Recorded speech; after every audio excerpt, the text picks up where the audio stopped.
Hello everyone, good afternoon. Shayla Haller here with Awaken Counseling. Today's video is going to be on the toxic family system. So I felt the timing of this would just be pretty perfect with the holidays, as we're kind of in that awkward between Christmas and New Year's, and leaving behind who I don't want to be anymore, the lessons that I've learned, and kind of transitioning into either getting on a new path or trying to make a way or figuring out what skills or new things do I want to start incorporating into my life as we're transitioning into this new year.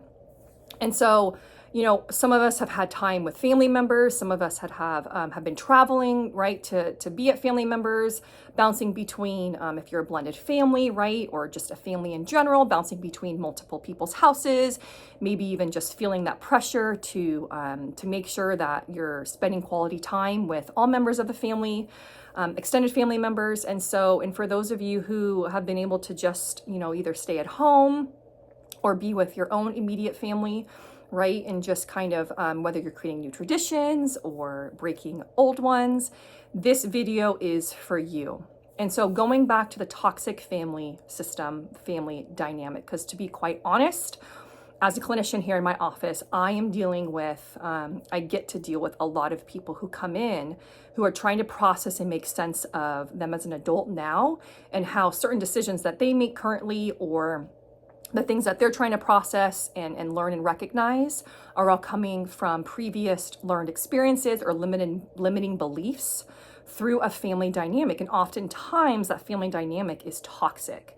And so, Shayla, what does a toxic family dynamic mean? Like, what do you mean? I feel like this word is used more. It's kind of thrown around more lately for the last however many years of toxic, right? Like, what does a toxic family system mean?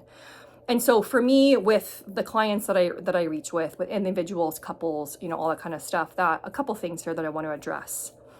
Oftentimes, if you find yourself as a member of a toxic family system, toxic family dynamic, you might be the one who is often starting to pull away, who is causing most of the friction. I'm going to say that again.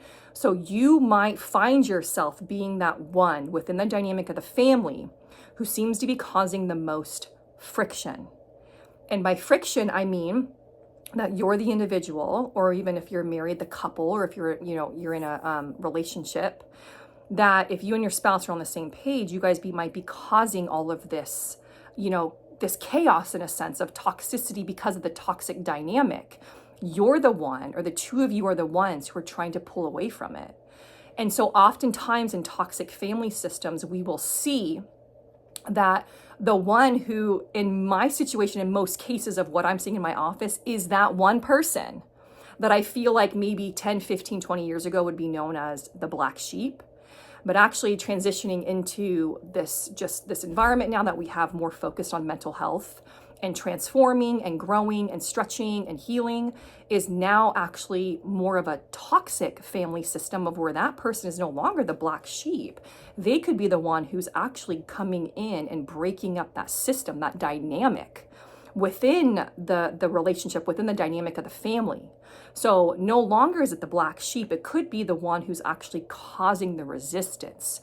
And so that's what creates a lot of maybe hostility or anger or irritability within the family dynamic of that one person who's choosing to step back or step away and creating space from those relatives or family members. And this is why it creates a toxic family system, because the toxic family unit loves being able to stay within their own lane, right? They like to be able to ridicule people. They like to be able to put others down. They like to be able to, have this own space to where they can be themselves and really just at some points be rude. Whether it's intentional or not, they can be just seen more as like aggressive, more irritable, picking on you or putting you down, or making you feel like what you're doing isn't good enough. And then you're left to where you're like, am I the crazy one? And so that's where that gaslighting comes in, right? That gaslighting and that manipulation, because you're the person who's actually able to start seeing things for what they are, and you're choosing to step away. And by doing that, the group that you're stepping away from, the family that you're stepping away from, starts to feel that anxiety, starts to feel that stress of not, oh my gosh, I need to do better. It's actually quite the opposite. It's more of, oh my gosh, someone's pulling away. They're causing resistance within the family dynamic. Like they're causing almost an uproar. They're causing this tension. They're causing this conflict because how dare you make the healthy decision to step away from this toxicity? How dare you choose to basically, because if you're choosing that, you're basically telling your family, hey, this is unhealthy, this is wrong, which then in turn causes them to almost be confronted with the reality that, hey, this isn't actually okay. I'm going to make that decision for myself, and I'm no longer going to be enmeshed in this, and I'm going to choose to step away. And so oftentimes I'm seeing a lot of families where the individual is pulling away from their family, extended family, and then they're choosing to handle things differently within their dynamic of their family, to where maybe they're limiting contact between their kids and grandparents or aunts and uncles. And it's not, they're allowed to do that, right? People are allowed to make choices that serve their family and serve their family's needs best. And sometimes we need time to think about, what does this look like?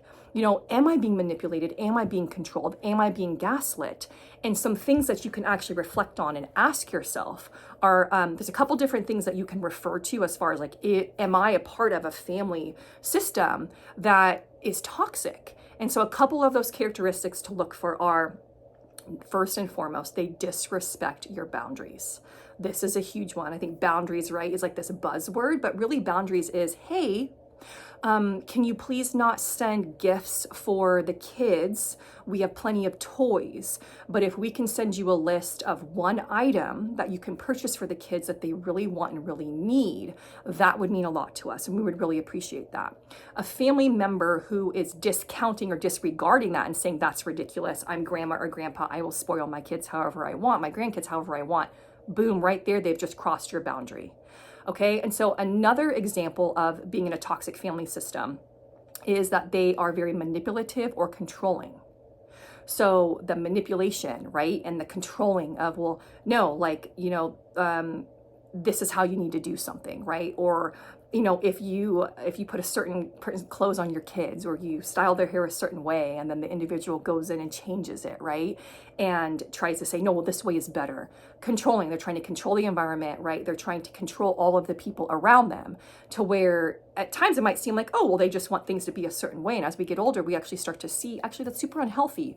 Things can be flexible. There's different dynamics. There's different moving parts here. People are allowed to have different personalities and be able to be themselves and be authentic. Whether you agree with it or not, it's kind of irrelevant in this situation.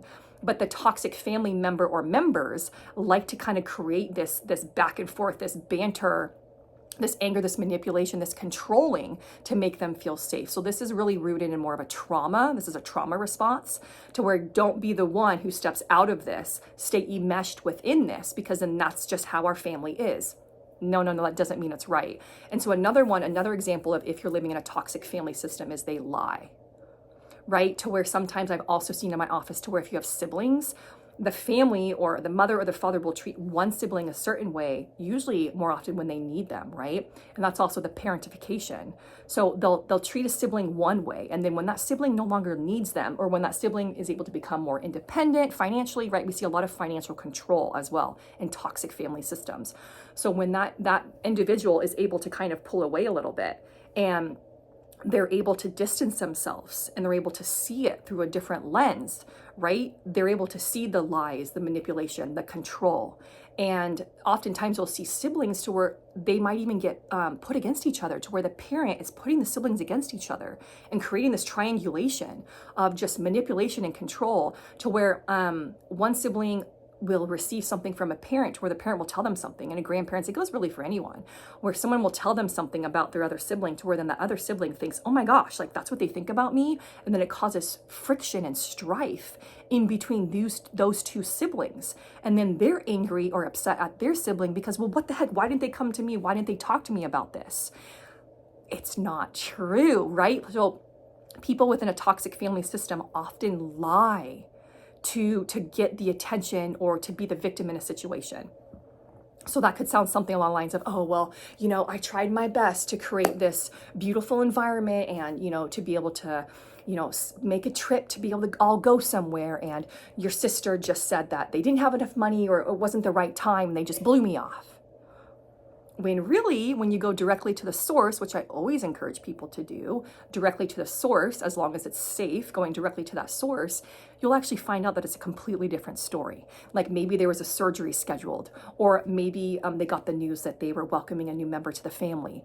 And you're like, wait, what? That is so not what mom or dad made it sound like. That's an example of the line. Another one is that they are always right or they're always the victim. So there's zero accountability.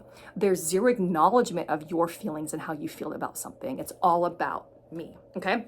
Another one is that they're super judgmental of hypercritical of you, of the family system, and mainly outside people. So if you're like out walking around in town and you're with one of these toxic family members, you'll start to notice that they're like putting other people down, or like, did they really leave the house wearing that? Or, oh, wow, she thinks she's just so amazing because she drives a fancy car. Like, she does not even look like she should be driving that. Or, oh my gosh, like she needs to lose 10 pounds. Just, you're like, oh my gosh, where did that come from? They're so judgmental and so hypercritical.